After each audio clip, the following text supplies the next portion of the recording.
Le costruzioni ecosostenibili prendono il via. Siamo stati all'inaugurazione di una mini casa clima realizzata dagli studenti che hanno partecipato al progetto Una casa da grandi, una serie di incontri promossi dal network Casa Clima sullo sviluppo ecologico, il servizio di Lisa Borri. Il 1° giugno è stata inaugurata presso l'Istituto Carlo Scarpa la prima mini casa clima. Il progetto è nato da un'iniziativa del network Casa Clima che si rifà ad una mini casetta già progettata. Come vi è venuta l'idea di progettare la mini casa clima?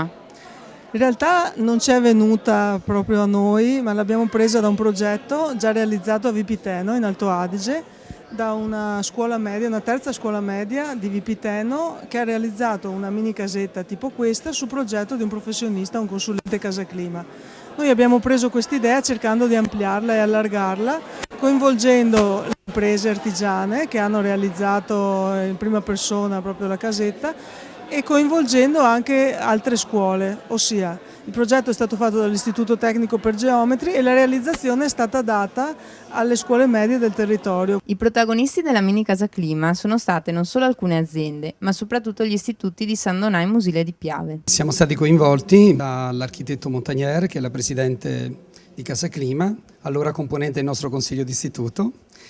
La sua presentazione ha acceso me e anche tutti i docenti di entusiasmo che è stato accolto da un gruppetto di insegnanti e si è pensato di partecipare insieme agli altri istituti del San Donatese allo scopo di realizzare un bel prodotto che seguisse, diciamo, le linee del risparmio energetico e soprattutto che desse ai ragazzi la possibilità di riflettere sui valori dell'ambiente e sui valori dell'ecologia.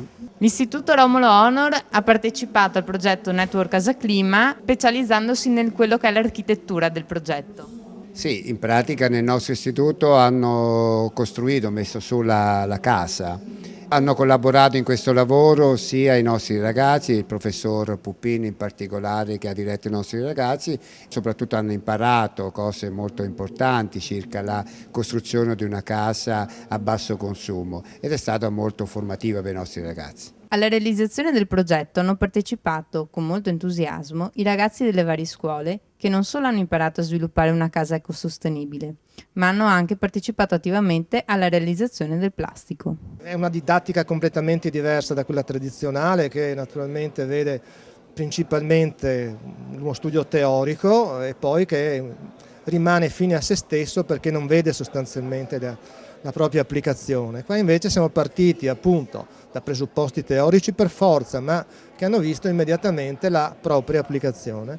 Questa casa dovrebbe essere collocata durante le fiere appunto qua di San Donà.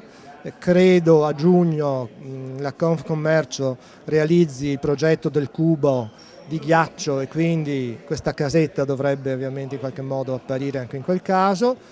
Sai e Bologna e poi concludiamo con il Casa Clima di Bolzano nel prossimo inverno. Quindi direi i soggetti saranno in qualche modo gratificati anche dal vedere il loro lavoro naturalmente presente in importanti manifestazioni a livello locale e nazionale.